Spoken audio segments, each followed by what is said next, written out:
1 யோவான் அதிகாரம் 4. நாம் ஓரிரு வசனங்களை வாசிப்போம். முதல் 6 வசனங்களை படிப்போம். பிரியமானவர்களே, உலகத்தில் அநேகம் கள்ள தீர்க்கதரிசிகள் தோன்றியிருப்பதனால் நீங்கள் எல்லா ஆவிகளையும் நம்பாமல் அந்த ஆவிகள் தேவனால் உண்டானவைகளோ என்று சோதித்தறியுங்கள்.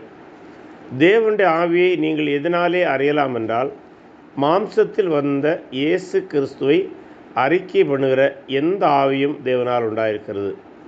மாம்சத்தில் வந்த இயேசு கிறிஸ்துவை அறிக்கை பண்ணாத எந்த ஆவியும் தேவனால் உண்டானதல்ல. வருமென்று நீங்கள் கேள்விப்பட்ட அந்தி கிறிஸ்துடைய ஆவி அதுவே. அது இப்பொழுதும் உலகத்தில் இருக்கிறது. பிள்ளைகளே, நீங்கள் தேவனால் உண்டாயிருந்து அவர்களை ஜெயித்தீர்கள். ஏனெனில் உலகத்தில் இருக்கிறவனிலும் உங்களில் இருக்கிறவர் பெரியவர். அவர்கள் உலகத்துக்குரியவைகளை பேசுகிறார்கள். உலகமும் அவர்களுக்கு செவி கொடுக்கும். நாங்கள் தேவனால் உண்டானவர்கள். தேவனை அறிந்தவன் எங்களுக்கு செவி கொடுக்கிறான். தேவனால் உண்டாயிராதவன் எங்களுக்கு செவி கொடுக்கிறதில்லை. இதனாலே சத்திய ஆவி இன்னதென்றும் வஞ்சக ஆவி இன்னதென்றும் அறிந்திருக்கின்றோம். இப்போ நாம் ஏற்கனவே பார்த்திருக்கிறோமாக, கள்ள போதனைகளும் கள்ள தீர்க்கதரிசிகளும் கள்ள கிறிஸ்தவ தத்துவங்களும் பெருகி வந்த காலத்தில் இந்த 1 யோவான் இந்த நிருபத்தை எழுதினார். இது நிருபம் என்று சொல்வதை விட இது ஒரு ஆய்வு கட்டுரை என்றே இதை சொல்ல வேண்டும். நாம் மீண்டும் ஞாபகப்படுத்துவதாக இருந்தால், நாஸ்டிசிசம் அல்லது தமிழாத நாத்திகம்னு மொழி வைக்கிறாங்க. ஆனால் நாத்திகம்ன்ற இன்னைக்கு கடவுள் மறுப்பாக நம்ம இங்கே பேசுனது. ஆக்சுவலாக ஏர்லி ஃபர்ஸ்ட் செஞ்சுரியில் நாஸ்டிசிசம் என்பது கடவுள் மறுப்பு அல்ல, கடவுளை குறித்த தவறான கருத்துக்களை வைத்திருந்தார்கள். அதில் ஒன்று matter is evil and the spirit is good. அப்படின்னா மேட்டர்னால் என்னதுன்னா ஆட்டம்ஸ், நம்ம சொல்கிறதுனா திடப்பொருட்கள், கண்ணில் காண்கிற அனைத்து பருப்பொருட்களும் தீமையானவைகள், ஆவியானது நல்லது, ஸ்பிரிட் இஸ் குட்.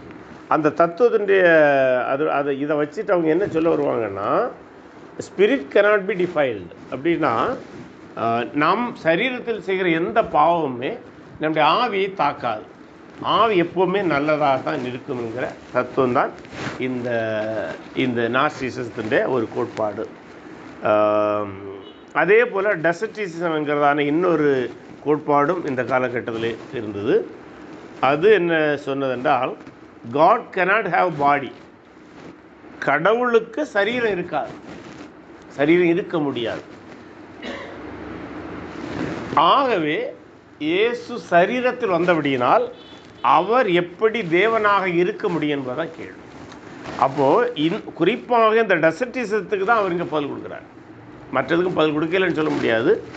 அதனால தான் அந்த 1 யோவான் ஆரம்பிக்கும் போது என்ன ஆரம்பிக்கிறாரு, நாங்கள் ஆதி முதல் இருந்ததும் நாங்கள் கேட்டதும் எங்கள் கண்களினாலே கண்டதும் நாங்கள் நோக்கி பார்த்ததும் எங்கள் கைகளினாலே தொட்டதுமாயிருக்கிற ஜீவ வார்த்தை குறித்து உங்களுக்கு அறிவிக்கும். மேட்டர் தான் தொட முடியும். அப்போ தொட்டவர் தான் இயேசு, அந்த இயேசு தேவன் தான். அப்போ அந்த காட் cannot have பாடி என்கிற கருத்தை அந்த இடத்துல தவிடுபொடியாக்குகிறார். இங்கே 4ஆம் அதிகாரத்தில் ஸ்பிரிட்டை பற்றி பேசுகிறார்.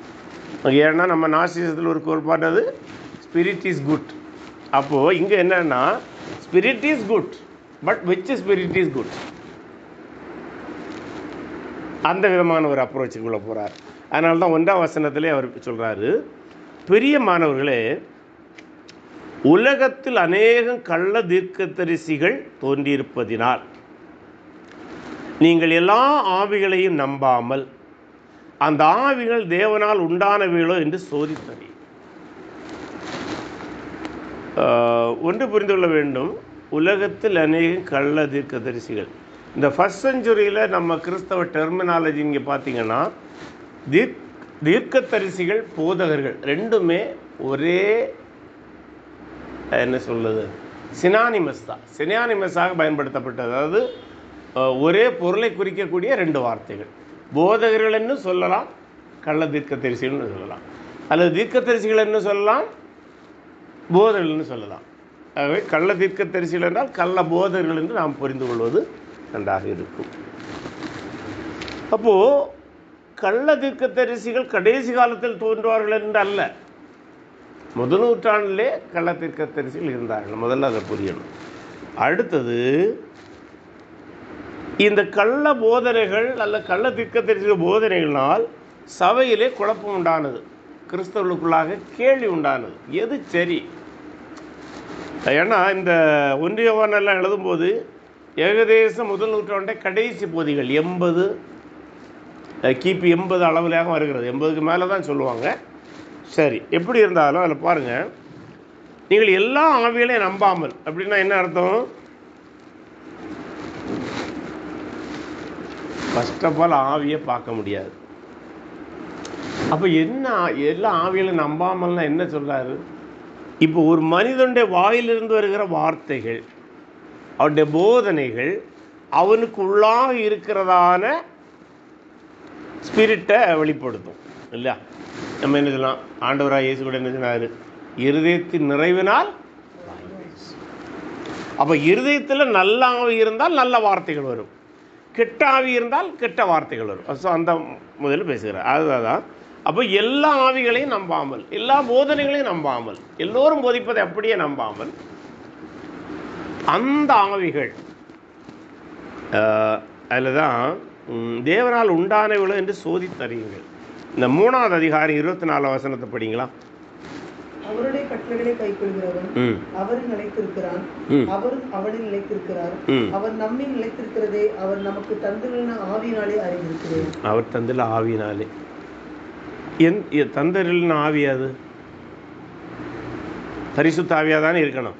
அதனால தான் சில அறிஞர்கள் என்ன சொல்கிறாங்கன்னா, இங்கே ஆவிகள் என்று ப்ளூரல் ஃபார்மில் இருந்தாலும் அது ஹோலி ஸ்பிரிட்டை தான் சொல்லுது. அப்போ ஒரு கேள்வி, அப்போ எதுக்கு ஆவிகள்னு சொல்லப்படுகிறது?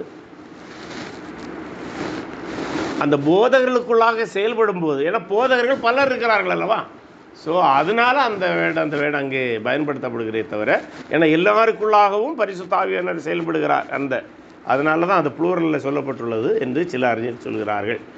ஆகவே அப்படின்னா அந்த ஆவிகள் என்று சொல்லும்போது அந்த மனிதர்களுடைய போதனைகள் தேவனால் உண்டானவைகளோ என்று சோதித்து அறியும்.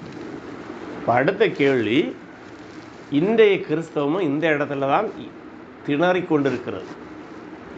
ஏனென்றால் எனக்கு அம்மா அடிக்கடி சொல்லுவாங்க, எல்லாரும் ஒரே பைபிளை தான் கொண்டு வராங்க, எல்லாரும் ஒவ்வொரு விதமாக போதிக்கிறாங்க, எது சரின்னே எனக்கு தெரியும். ஏன்னா எங்கள் வீட்லேயும் பல சபையிலேருந்து வருவாங்க, எல்லார் கையிலும் ஒரே பைபிள் இருக்கும். அம்மா வயசானனால வீட்டில் இருக்கிறனால எல்லாரும் போய் ஏதாவது பேசுவாங்க, அவங்களும் ஏதாவது கேட்பாங்க. சில வேளை என்கிட்ட கேட்பாங்க, எல்லாரும் ஒரே பைபிளை தான் வச்சுருக்கிறீங்க, நீ ஒரு விதமாக போதிக்கிற, மற்றவங்க எல்லாம் ஒரு விதமாக போதிக்கிறாங்க. இது அம்மாவுக்கு மட்டும் உள்ள பிரச்சனை இல்லை, இன்னைக்குள்ள கிறிஸ்தவத்துக்குள்ள பிரச்சனை.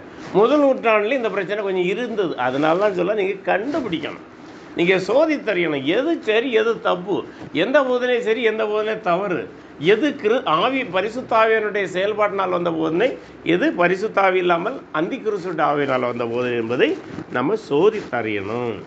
அடுத்தது, அவரே ஒரு பதிலையும் கொடுக்கிறார். தேவனுடைய ஆவியை, தேவ ஆவியை நீங்கள் எதனாலே அறியலாம் என்றால், மாம்சத்தில் வந்த இயேசு கிறிஸ்துவை அறிக்கை பண்ணுகிற எந்த ஆவியும் தேவனால் உண்டாயிருக்கும். இங்கே எங்கள் டெசர்டிசத்துக்கு பதில் கொடுக்குறார். ஏன்னா டெசர்டிசம் என்ன சொல்லிச்சது, தேவன் சரீரத்தில் வர முடியாது, தேவனுக்கு சரீரம் கிடையாது, சரீர ஃபார்மில் வரவே முடியாது. ஆகவே இயேசுவை தேவன் என்று ஏற்றுக்கொள்ள முடியாது. அதுக்கு தான் பதில் கொடுக்குறார், நேரடியான பதில் கொடுக்குறாரு. என்ன, மாம்சத்தில் வந்த இயேசுவை அறிக்கை பண்ணுகிற எந்த ஆவியும் தேவனால் உண்டானது. அப்படி என்னால் ஒருவனுக்குள்ளாக பரிசுத்த ஆவி இருக்குமானால் அவன் இயேசு கிறிஸ்துவை தேவன் என்று அறிக்கையிடுவான். அதான் உங்களுக்கு இயேசுவை ரட்சகர் என்று சொல்வது மட்டும் இல்லை. ஏன்னா நம்ம கிறிஸ்தவர்களோட பழகும்போது இயேசுவை ரட்சகர் என்று ஜெகோவா விட்னஸ்காரங்க துணிஞ்சு சொல்லுவாங்க. அதில் அவங்களுக்கு பிரச்சனை கிடையாது. ஆனால் இயேசுவை தேவன் என்று சொல்லும்போது அவங்க கேள்வி எழுப்பும். இது ஜெகோவா விட்னஸ் தான் அல்ல. சாதாரணமாக சில கிறிஸ்தவர்களோடு பேசும்போது அவங்க ஜெகோவா விட்னஸுக்கும் எந்த தொடர்பும் இருக்காது. நான் பலரோடு இடைப்பட்டிருக்கிறேன். கேஷுவலாக சொல்லுவாங்க, இயேசு நம்ம எப்படி தேவன் சொல்ல முடியும், அவர் 2000 ஆண்டுகள் முன்பு தானே பிறந்தார். ஆனால் சர்ச்சில் போவாங்க, சர்ச்சில் ஒழுங்காக இருப்பாங்க, காணிக்கை கொடுப்பாங்க, ஞானஸ்நானம் எடுத்திருப்பாங்க, திருவிருந்து எடுப்பாங்க, எல்லாம் செய்வாங்க. இது ஒரு நல்ல நியாயமான கேள்வி. ஏன் அந்த கேள்வி கேட்குறாங்கன்னா, அந்த இடத்துல தான் சபை இறையியலை போதிக்க தோல்வி அடைந்துள்ளது. ஏன்னா சபைக்கு ஒழுங்காக ரெகுலராக போகிறவருக்கு இயேசு தேவன் என்கிற தெளிவு இல்லை. அதுதான் இங்கே சொல்லாரு, அவர் மாம்சத்தில் வந்தார், அது உண்மை, ஆனால் அவர் தேவன். ஆகவே மாம்சத்தில் வந்த இயேசுவை மீட்பராகவும் தேவனாகவும் தேவனுடைய குமாரனாகவும் யாரெல்லாம் அறிக்கை எடுக்கிறார்களோ அவர்களுக்குள்ளாக பரிசுத்த ஆவியானவர் செயல்படுகிறார். அவ டசட்டிசத்துக்கு கருத்தை பரப்புகிற எந்த போதகனும் கள்ள போதகன். நம்ம இன்னும் முதல் நூற்றாண்டில் தான் இருக்கிறோம், நான் இங்கே வரல, புரியுதுல்ல? அப்போ முதல் நூற்றாண்டில் உள்ளவங்களும் அதை கண்டுபிடிக்க முடியும். ஆகவே அடுத்தது, மாம்சத்தில் வந்த இயேசு கிறிஸ்துவை அறிக்கை பண்ணாத எந்த ஆவியும் தேவனால் உண்டானதல்ல. ரொம்ப தெளிவாக சொன்னார். இயேசு கிறிஸ்துவை மாம்சத்தில் வந்த இயேசு தேவன் என்று அறிக்கை எடுக்கிறவன் தேவனுடைய ஆவியினால் செயல்படுகிறான். மாம்சத்தில் வந்த இயேசுவை தேவன் என்று அறிக்கையிடாத எந்த ஆவியும் தேவனுடைய ஆவி அல்ல. அவன் எந்த டினாமினேஷனில் இருக்கிறான் என்பது நமக்கு மேட்ரு கிடையாது. அவன் சர்ச்சுக்கு ஒழுங்காக போகிறானா என்பது நமக்கு மேட்ரு கிடையாது. அவன் அறிக்கை எடுக்கிறானா, அதுபோல் போதகர்களும் அறிக்கை எடுக்கிறார்களா என்பதை நாம் கவனிக்க வேண்டும். அடுத்தது சொல்கிறாரு, இது தேவனால் உண்டானது என்பது மட்டுமில்லாமல் சொல்கிறாரு, வருமென்று நீங்கள் கேள்விப்பட்ட அந்தி கிறிஸ்துவின் ஆவி இதுவே அல்லது அதுவே. இதுதான் அந்தி கிறிஸ்துவின் ஆவி. அந்தி கிறிஸ்துவின் ஆவி கடைசியில் வருகிறன்னு தான் புரிஞ்சிருக்கிறோம். ஆனால் கிறிஸ்து விரோதமாய் செயல்படுகிற எந்த ஆவியும் அந்தி கிறிஸ்துவின் ஆவிதான். அது இப்பொழுதும் உலகத்தில் இருக்கு, எப்பொழுதும் முதல் நூற்றாண்டிலே இருக்கிறது. அப்போ கிறிஸ்துவுக்கு எதிராக செயல்படுகிற எல்லா ஆவிகளும் பரிசுத்த ஆவியினால் உண்டானவைகள் அல்ல. அது அந்தி கிறிஸ்துவுடைய செயல்பாட்டுடைய வடிவம்தான், அல்லது பிசாசுடைய ஒரு வகையான செயல்பாடு தான். பிள்ளைகளே, அடுத்தது பின்னும் இது யோவான் அடிக்கடி அந்த வார்த்தையை பயன்படுத்துகின்றார். பிள்ளைகளே, நீங்கள் தேவனால் உண்டாயிருந்து அவர்களை ஜெயித்தீர்கள். எவர்களை? இந்த கள்ள போதகர்களை. இயேசு கிறிஸ்துவை நீங்கள் இயேசுவை மெய்யாக ஏற்றுக்கொண்டு அவரை தேவனாக காண்கிற எவருமே நீங்கள் அவர்களை ஜெயித்தீர்கள், இந்த கள்ள போதகர்களை ஜெயித்தீர்கள். ஏனெனில் உங்களில் உலகத்தில் இருக்கிறவனிலும் உங்களில் இருக்கிறவர் உங்களுக்குள்ளாக செயல்படுகிற ஆவியானவர், அவர் தான் உங்களை இயேசுவை தேவன் என்று அறிக்கையிட வைக்கின்றார். அவர்கள் உலகத்துக்குரியவர்கள். யாரு? கள்ளப்போதகர்கள். அதாவது இயேசுவை மாம்சத்தில் இயேசு வந்ததை மறுதலிக்கிறவர்கள் கள்ளப்போதகர்கள். ஆகையால் உலகத்துக்குரியவர்களை பேசுகிறார்கள், உலகத்துக்குரியவர்களை பேசுகிறார்கள். உலகமும் அவர்களுக்கு செவி கொடுக்கும் இல்லையா? உலகமும் அவங்களுக்கு செவி கொடுக்கும். இன்றைக்கும் கள்ளப்போதகர்களுக்கு மக்கள் ஈஸியாக செவி கொடுப்பாங்க. அதாவது அதில் ஒரு வார்த்தை இருக்கிறது பிரதர், ஆங்கில பைபிள் உங்கள்கிட்ட இருக்குதா? அதை கொண்டு வாசிங்க பிரதர், அந்த வசனத்தை, எனக்கு 5ஆம் வசனத்தை.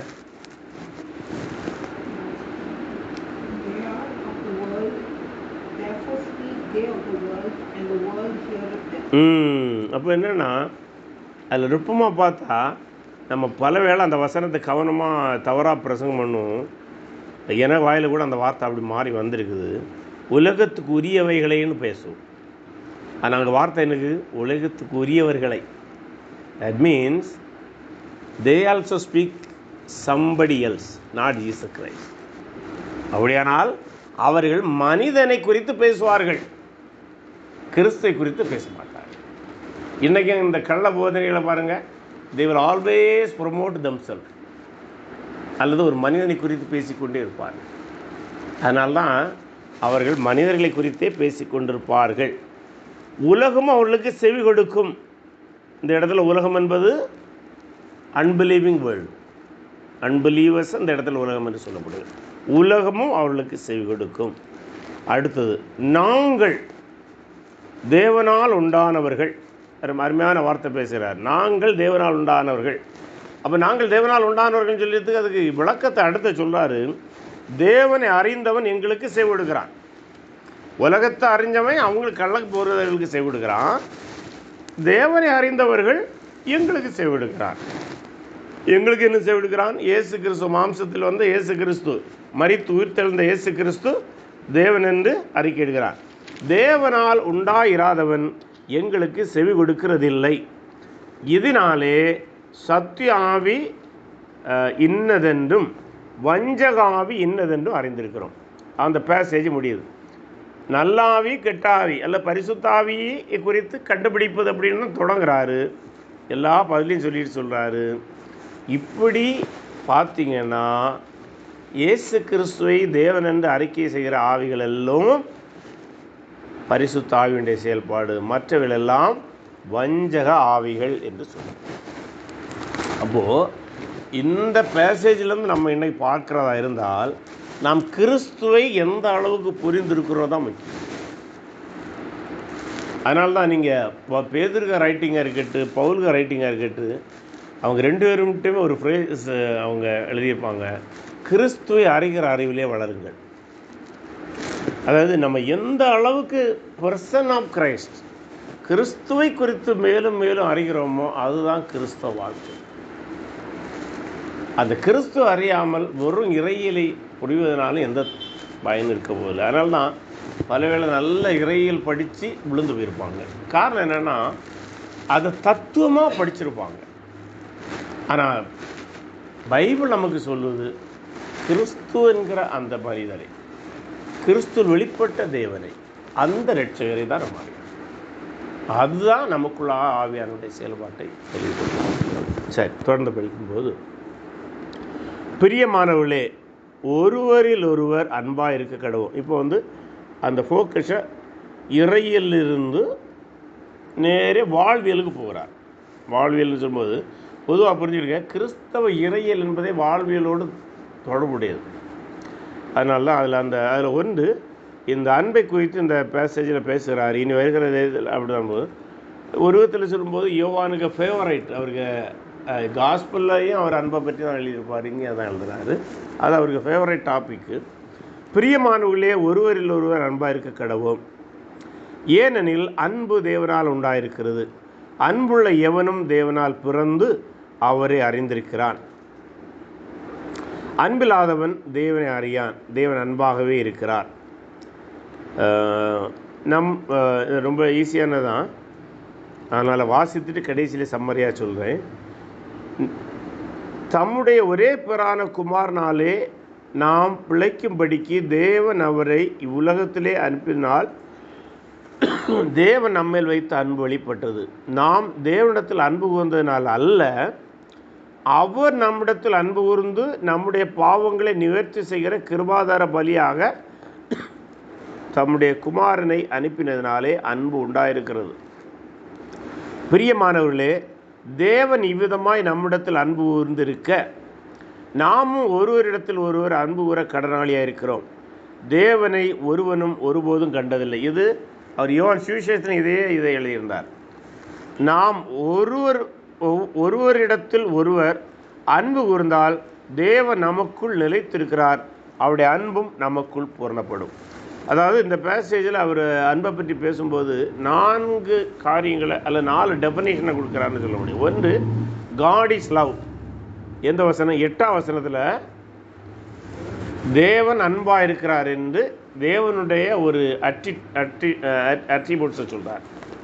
அடுத்தது 9ஆம் வசனத்தில் தம்முடைய ஒரே பேரான குமாரனாலே நாம் பிழைக்கும்படிக்கு தேவன் அவரை இவ்வுலகத்தில் அனுப்பியதனால் தேவன் நம்மேல் வைத்த அன்பு வெளிப்பட்டது.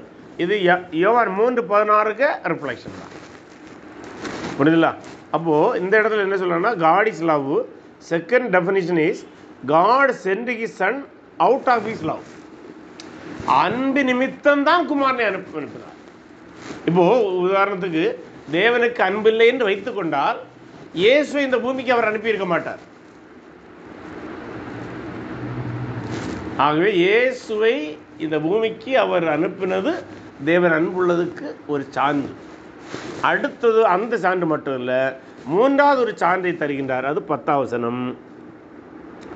நாம் தேவனிடத்தில் அன்பு கூர்ந்ததினால் அல்ல, அவர் நம்மிடத்தில் அன்பு கூர்ந்து நம்முடைய பாவங்களை நிவர்த்தி செய்கிற கிருபாதார பலியாக தம்முடைய குமாரனை அனுப்பினதினாலே அன்பு உண்டாயிருக்கிறது.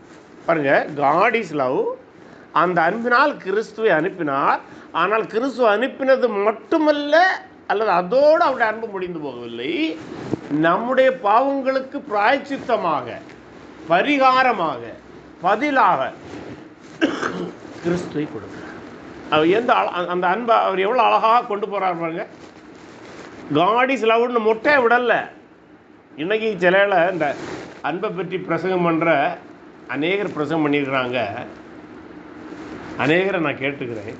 நான் இதுவரை காட்ஸ் லவ்வை பற்றி அதிகம் பிரசங்கம் பண்ணதில்லை. எனக்கு அதனால்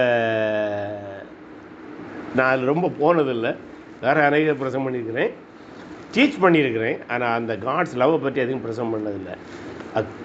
ஆனால் பலர் பிரசங்கம் பண்ணும்போது காட் இஸ் லவ்னு மொட்டையை சொல்லி விட்றதை கவனிச்சிருக்கிறேன்.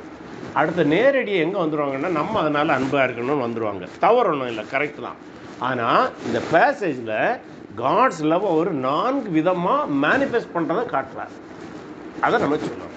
எப்படி காட் இஸ் லவ், அந்த தேவன் அன்பினால் குமாரனை அனுப்பினால், அது அந்த அன்பினால் அவரை பலியாகவே மாற்றினார். அப்போ காட்ஸ் லவ் எப்படியெல்லாம் மேனிஃபெஸ்ட் ஆகுதுன்னு பார்க்கணும். அடுத்த 4ஆவதாக 21ஆம் வசனத்தில் நம்ம பார்க்கும்போது, தேவனிடத்தில் அன்பு கூறுகிறவன் தன் சகோதரனிடத்திலும் அன்பு கூற வேண்டும் என்கிற இந்த கற்பனை அவராலே பெற்றிருக்கும். அப்போ இதுதான் அன்பை நாம் மேனிஃபெஸ்ட் பண்ணுறது. எப்படி பண்ணுறது? தேவன் அன்பாக இருக்கிறார், அதனால் அவர் அனுப்புகிறார், அவர் மரித்தார். அதை விசுவாசிக்கிற நாம் லவ் பண்ண என்னது? சகோதரத்தில் அன்பு கூற. அதாவது இந்த கவுன்சிலிங்கில் கூட, இந்த நம்ம கிறிஸ்டியன் கவுன்சிலிங்கில் நாங்கள் அதனால் கவுன்சிலிங் கிளாஸில் அடிக்கடி சொல்லுவோம், நீங்கள் கிறிஸ்துவை அறிந்தால் மட்டும்தான், அல்லது இயேசு ஏற்றுக்கொண்டு அவருடைய வாழ்வை நாம் பெற்றுக்கொண்டால் மட்டும்தான் அந்த வாழ்வை நம்ம எல்லா இடத்துலையும் ரிஃப்ளெக்ட் பண்ணவே முடியும். உதாரணமாக, கிறிஸ்து அன்பை பெறாமல் நாம் ஒருவேளை 2 சகோதரர்களுக்குள்ள பிரச்சனைன்னு வைங்களாம். அவங்க 2 பேரையும் நீங்கள் மனம் புரிஞ்சு போய் இனிமேல் அன்பாக இருக்கணும்னு உள்ளதை போதித்து அவங்க 2 பேரையும் ஏற்றுக்கொள்ள மாட்டாங்க. அது இங்கே தான் இருக்குது. கிறிஸ்து தேவன் அன்பானவர், அவர் அன்பாக கிறிஸ்து அனுப்பினார், அந்த மரித்தார். இதை ஏற்றுக்கொண்ட நான் அன்பை மேனிஃபெஸ்ட் பண்ணணும் என்பது தேவனுடைய கட்டளையாக இருக்கிறது என்பதை நான் ஏற்றுக்கொண்டால்தான், புரிந்தால்தான் என்னால் சக மனிதனை, சக கிறிஸ்தவனை நான் நேசிக்க முடியும். அல்லது அது முடியாத காரியம், முடியவே முடியாது. நீங்கள் வேணும்னா ப்ராக்டிக்கலை தான் நம்ம இன்னைக்கு பார்த்து கொண்டிருக்கிறோம். கிறிஸ்துவனுடைய அன்பை, தேவனுடைய அன்பை நாம் சரியாக அறியாமல் அந்த அன்பை வெளியே காட்டவே முடியாது. சரி, அடுத்தது அவனமாக 7லிருந்து நாம் அந்த அன்பை குறித்து பார்க்கிறோம். அடுத்த 13லேருந்து அவர் கொஞ்சம் அன்பையும் இன்னொன்றையும் டச் பண்ணி போகிறார். அது எதுன்னா,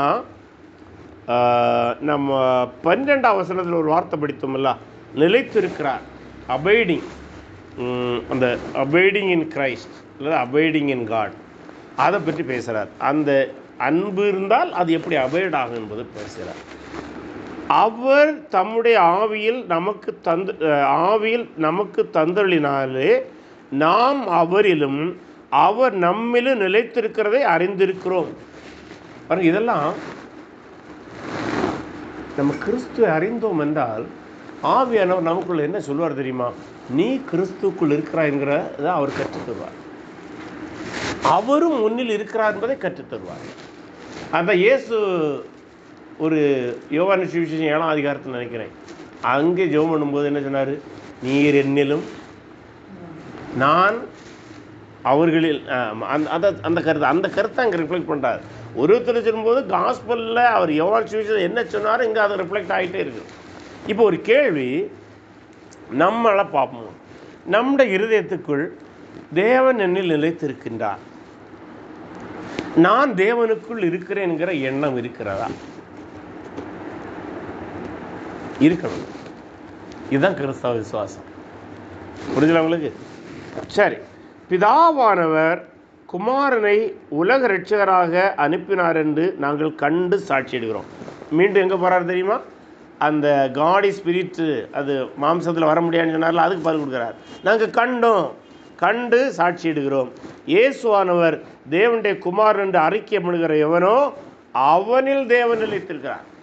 அப்போது ஒருத்தனுக்குள்ள தேவன் இருக்கிறாரா இல்லையான்னு எப்படி கண்டுபிடிக்க முடியும்?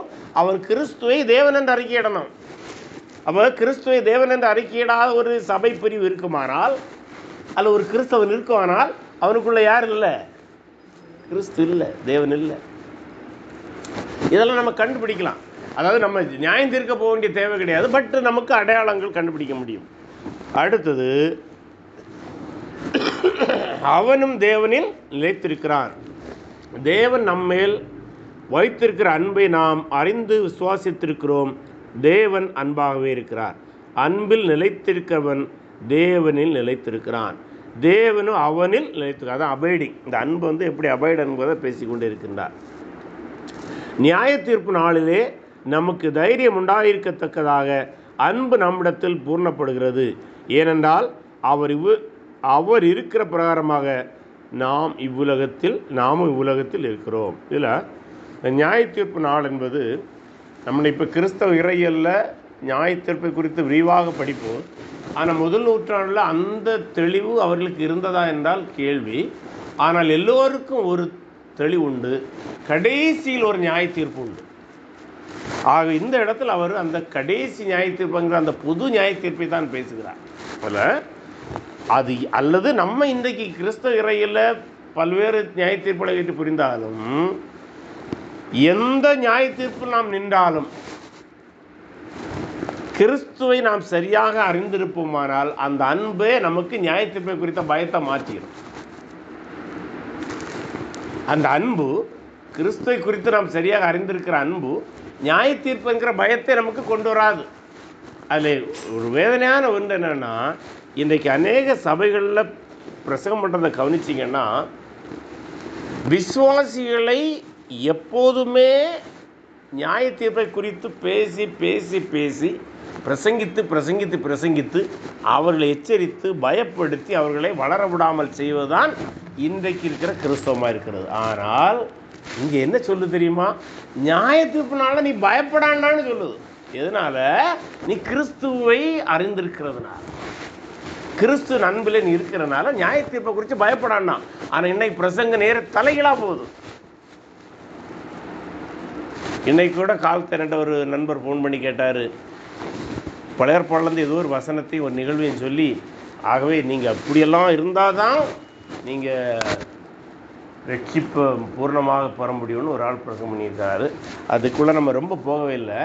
ஆனால் ஒன்றை மட்டும் புரிந்து கொள்ள வேண்டும், நியாய தீர்ப்பு நாளில் எனக்கு தைரியம் வருமா? எப்படி வரும்? நான் கிறிஸ்துவை நேசிக்கிறேன், கிறிஸ்து என்னை நேசிக்கிறார், நான் அவரில் இருக்கிறேன், அவர் என்னில் இருக்கிறார். ஆகவே நான் அன்பை காட்ட முயற்சிக்க வேண்டுங்கிற அந்த அந்த அந்த அந்த கிறிஸ்து மீது உள்ள அன்பே எனக்கு பயத்தை புறம்ப தள்ளிடும், நியாய தீர்ப்பை குறித்த பயத்தை வெளியில் தள்ளிடும். அப்போ ஒரு விசுவாசி எதுக்கு நம்ம த்ரெட்டன் பண்ணணும்? எதுக்கு பயப்படுத்தணும்? அதிகபட்சமாக அவனுக்கு என்ன என்கரேஜ்மெண்ட் கொடுக்கணும்? You love one another. நீ கிறிஸ்துக்குள்ளே இருக்கிறார், நீ கிறிஸ்துவனுக்குள்ளாக இருக்கிறார், நீங்கள் நேசிக்க கற்றுக்கொள்ளுங்கள் என்று நம்ம என்கரேஜ் பண்ணலாமே தவிர, நீ நரகத்துக்கு நியாயத்தீர்ப்பு நாளில் நீ கைவிடப்படுவேங்கிறது தேவையில்லை. இயேசுவை ஏற்றுக்கொண்டவனுக்கு, இயேசுவை ஏற்றுக்கொள்ளாதவனுக்கு நித்திய நரகம் உண்டு. நம்ம அதை மறக்கலை. சரி, ஆகவே கவனமாக செய்திகளை நாம் கொடுக்க வேண்டும். அன்பு நம்மிடத்தில் பூர்ணப்படுகிறது. ஏனென்றால் அவர் இருக்கிற பிரகாரம் நாமும் இவ்வுலகத்தில் இருக்கிறோம். அன்பிலே பயமில்லை. எனக்கு பிடிச்ச ஒரு வசனம் உண்டுன்னா இதாகும், அன்பிலே பயமில்லை. அன்பு கிறிஸ்துவின் மீது நமக்கு இருக்குமானால் நமக்கு பயமே வராது. குறிப்பாக நியாய தீர்ப்பை குறித்து பயமே வராது. இருட்டில் பயம் வரலாம், இருட்டிலையும் பயப்பட வேண்டிய தேவையில்லை. நடு ரோட்டில் போக பயப்படலாம் இல்லையா? நடு ரோட்டில் போயிட்டு பயமே இல்லைன்னு சொன்னால் அது ஆஸ்பத்திரிக்கு போக வேண்டிய கேஸாக இருக்கும். அப்படிப்பட்ட பயத்தை சொல்லவில்லை. நியாயத்தீர்ப்பு நாளிலே பயம் வராது. ஏன் பயம் வராது? கிறிஸ்து என்ன நேசிக்கணும். அதான் அன்பிலே பயம் இல்லை. உண்மையிலே நான் எனக்கு ரொம்ப பிடிச்ச, எனக்கு எந்த வசனம் மறந்தாலும் மறக்கும், இந்த வசனம் மறக்கவே மறக்காது. அன்பிலே பயம் இல்லை. கிறிஸ்துவை நான் நேசிக்கின்றேன், கிறிஸ்து என்னை நேசிக்கிறார். So no need to worry about that. Okay, பூர்ண அன்பு பயத்தை புறம்பே தள்ளும். நல்லா புரிஞ்சுடுங்க. பூர்ண அன்பு, கிறிஸ்துவை நான் நேசிப்பது என்ற பயத்தை புறம்பே தள்ளும். எந்த பயத்தை? மீண்டும் நியாயத்தீர்ப்பை குறித்த பயம். வேற பயத்தை பற்றி நம்ம பேசலை. இப்போ நியாயத்தீர்ப்பு பயந்து கொள்ளும். பயமானது வேதனை உள்ளது. இது சைக்காலஜிக்கலே அதான் பார்த்துருங்க. ஒருத்தன் பயந்து எதுலையும் வாழ முடியாது. இது நாட் ஓன்லி ஸ்பிரிச்சுவலி. இந்த இடத்துல உளவியல் ரீதியாகவே ஒருத்தன் பயந்தான்னா அவனால் உலகத்தில் வாழ முடியாது. அதான் ஒரு அருமையான கதை சொல்லுவாங்க. கதையாக நடந்த நிகழ்வா என்று தெரியாது. நான் ஒரு புஸ்தகத்தை படித்தது. அமெரிக்காவா இல்லை வெளிநாடுகளில் நடந்த ஒரு சம்பவமாக. ஒரு அம்மாவுக்கு மரண பயம் வந்துட்டு தான். அதனால் ஒரு சேரில் ஏறி இருந்துட்டாங்க. சாப்பிட போக மாட்டாங்க. எது கொடுத்தாலும் அவங்களுக்கு என்ன பயம்னா, சாப்பிடும்போது செத்துருவணும், தண்ணி எடுக்க போகும்போது செத்துருவணும், சமைக்கும்போது செத்துருவணும். அப்படியே சேரில் இருந்து செத்து போகிறேன். உளவியல். அதில் பயம் இருந்தால் வாழ முடியாது. உலகத்தில் நம்ம எதுலேயும் சாதிக்க முடியாது. அதனால தான் நியாயத்தீர்ப்பை குறித்தும் உள்ள பயம் மாறும்போது தான் மற்ற பயங்களும் மாற ஆரம்பிக்கும். அது ரொம்ப முக்கியமானது. அவர் முந்தி நம்மிடத்தில் அன்பு கூர்ந்தபடியால் நாமும் அவரிடத்தில் அன்பு கூறுகிறோம். அங்கேயும் காட்ஸ் லவ் தான் ஃபர்ஸ்ட்ல வருகிறது. தேவனிடத்தில் அன்பு கூறுகிறோம் என்று ஒருவன் சொல்லியும், கூறுகிறேன் என்று ஒருவன் சொல்லியும் தன் சகோதரனை பகைத்தால் அவன் பொய்யன். ரொம்ப கடுமையான வார்த்தை பேசினார். தான் கண்ட சகோதரனிடத்தில் அன்பு கூறாமல் இருக்கிறவன் தான் காணாத தேவனிடத்தில் எப்படி அன்பு கூறுவான்? ஒரு மெஷரிங் ராடை கொடுக்குறார். சபையில், குடும்பங்களில் அன்பை அளவிடணும்னா இது ஒரு அளவியல். தேவனிடத்தில் அன்பு கூறுகிறவன் தன் சகோதரனிடத்தில் அன்பு கூற வேண்டும் என்கிற இந்த கற்பனையை அவராலே பெற்றுக்கிறோம். மிக அருமையான ஒரு சாப்டரு அன்பை குறித்து பேசுகிறாரு. அதில் நான் சொன்னேன்ல, நம்ம மீண்டும் மனதில் வைத்து கொள்ள வேண்டியது, இந்த அதிகாரத்தில் எதையுமே மனதில் வைத்துக்கொள்ள கஷ்டம்னா அன்பிலே பயமில்லை. கிறிஸ்துவிலே நாம் அன்பாக இருப்போமானால் அந்த அன்பு நமக்கு பயத்தை கொண்டுராது. குறிப்பாக நியாய தீர்ப்பை குறித்த பயத்தை அது புறம்பே தரும். அதுதான் இந்த அதிகாரத்தினுடைய அருமையான ஒரு பகுதி. அருமையான இறையியலையும் வாழ்வியலையும் சேர்த்து கொண்டு வந்திருக்கின்றார். கருத்துக்களோ கேள்விகளோ இருந்தால்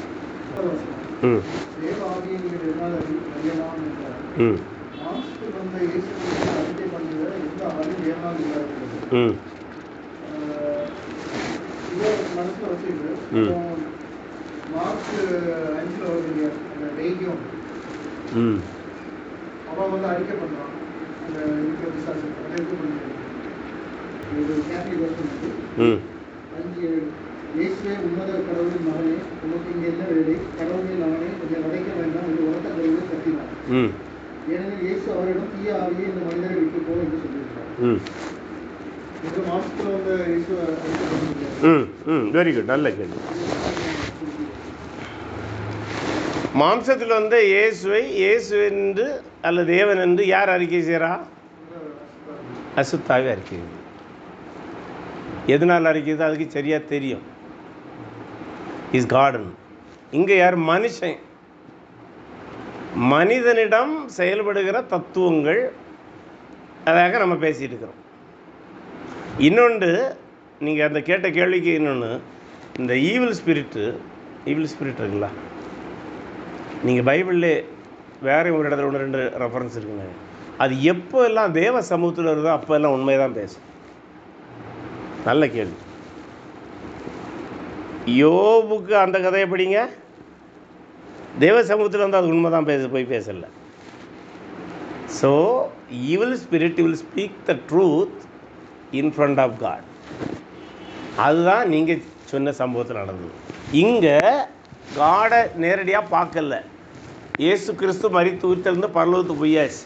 அப்போ முதல் நூற்றாண்டு எண்டில் மனிதனுக்குள்ளாக அல்ல கிறிஸ்தவ சபைக்குள்ளாக பல்வேறு கருத்துகள் பரவுது. இங்கே ஈவில் ஸ்பிரிட் எப்படி செயல்படுது? ஈவில் ஸ்பிரிட்டு தேவ சமூகத்தில் வரும்போது உண்மையை பேசும், மனிதன் வரும்போது பொய்யை. அது நல்ல கேள்வி.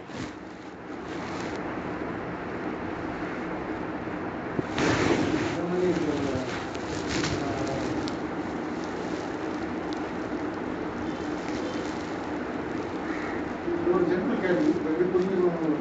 7ஆம் வசனத்துல பிரியமானவர்களே ஒருவருக்கொருவர் அன்பாயிருக்கணும், அன்பு தேவனால் உண்டாயிருக்கிறது, அன்புள்ள எவரும் தேவனால் பிறந்தது அவரை அறிவிக்கிறார்.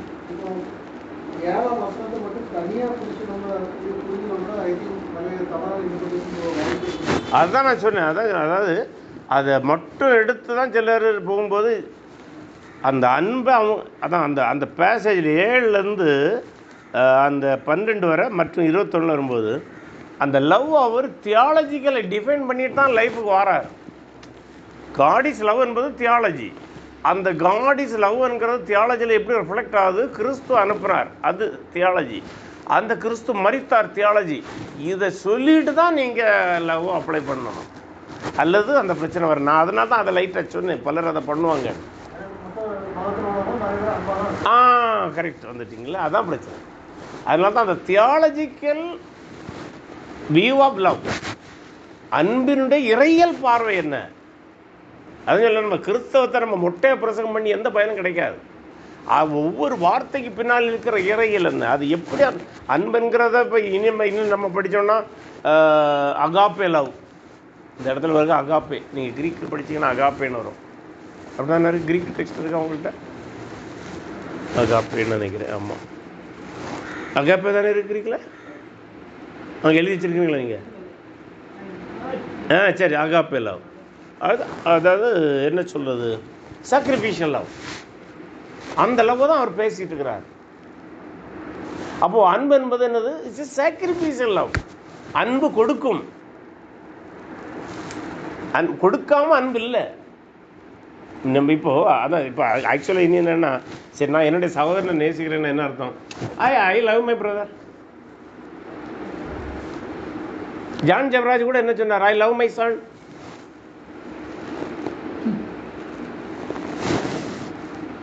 If he has truly loved his son, what he would have done? என்ன பண்ணிருப்பான்? சரி, எனக்கு மனைவியே சரியில்லைன்னு வச்சுவிடுவேன். தப்பாக புரியாதுங்க, எனக்கு நான் ஜட்ஜ் ஒன்றும் பண்ணலை. But I have to leave for my son. என்ன முடிவு எடுத்துருப்பாரு? அதான் பார்த்துங்க, அன்பு என்பதுன்ற பொருளே தெரியாமல் வரனாலும் பிரச்சனை. அன்பு, தேவன் அன்பாக இருக்கிறார், அவர் குமாரனை அனுப்பினார், அவர் மரித்தார், சாக்ரிஃபைஸ்ட். அப்போ நான் என்ன செய்யணும்? நான் அன்பாக இருக்கிறேன்னு சொல்கிறேன், எனக்கு மகனை சிநேகிக்கிறேன்னு சொல்கிறேன். ஆனால் எனக்கு மனைவி என்ன நேசிக்கலை, நான் அவருக்கு பாயிண்ட்லேயே வரேன். அதை நான் நேசிக்கணும். நான் யாரை நேசிக்கணும்? எனக்கு மனைவியை நேசிக்கணும். எனக்கு மனைவியை விட வேணும்னா என் பிள்ளையை நேசிக்கணும். அப்போ நான் என்ன செய்யணும்? ஜெயிலுக்கு போகாமல் இருக்கணும். அப்போ நான் என்ன செய்யணும்? நேர்மையாக வாழணும். அப்போ 4 பேருக்கு என்ன கிட்டாரத்தை பேசினாலும் அடித்தாலும் உதைச்சாலும் நான் தாங்கிட்டு இருக்கணும். அந்த அன்பை தான் இது பேசு. அதை சும்மா அதான் அந்த 1 Corinthians 13 அன்பு சகலத்தையும் தாங்கும். நம்ம தாங்கி தான் ஆகணும். சில இடம் அகாப்பே கிரீக் இருக்குதில்ல, அகாப்பே லவ் சாக்ரிஃபிஷியல் தான். த மோர் காட்ஸ் லவ்னு சொல்லுவாங்கல்ல, காட்ஸ் லவ் இப்போ அகாப்பே லவ் தான். ஸோ அதனால தான் நம்ம அன்புன்னு நான் எனக்கு சகோதரனை நேசிக்கிறேன்னு சொன்னால், எனக்கு சகோதரன் துன்பப்பட்டான்னா அதில் நான் என்ன, எனக்கு பார்ட்னர் தான் அன்பு.